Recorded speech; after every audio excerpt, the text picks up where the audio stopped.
Kumusta po? Narito po ulit ang update natin para sa lagay ng ating panahon.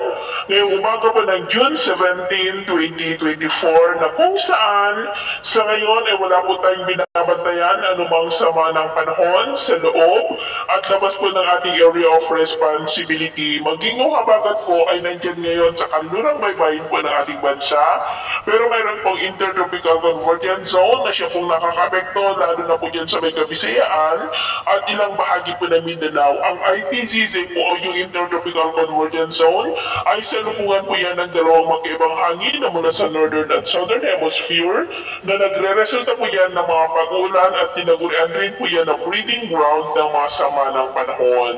At sa ating long range forecast ay wala naman pong bagyo na namamataan na tatawid dito po sa ating bansa hanggang po sa susunod na 2 linggo. At sa lagay ng ating panahon, ngayong madaling araw ay may mga isolated rains sa ilang bahagi ng Metro Manila, Panilo Island, northern part ng Palawan, San Jose sa may Mindoro, Camarines Sur, Catanduanes, Masbate, Western Visayas, Central at Eastern Visayas, Dinagat Islands, ilang bahagi ng Davao, Sulu Archipelago at Zamboanga Peninsula. At mamaya po ay sisikat naman ang araw sa malaking bahagi ng bansa pero may chance pa rin ng maulan na kalangitan with isolated rains sa ilang bahagi ng southern part ng Quezon, Bicol Region, San Jose sa may Mindoro, Northern Palawan, malaking bahagi ng Kabisayaan, Dinagat Island, Sulu Archipelago at Zamboanga Peninsula. At mamayang hapon, mas maraming lugar muli dito sa ating bansa ang makakaranas ng maulan na kalangitan with isolated rains.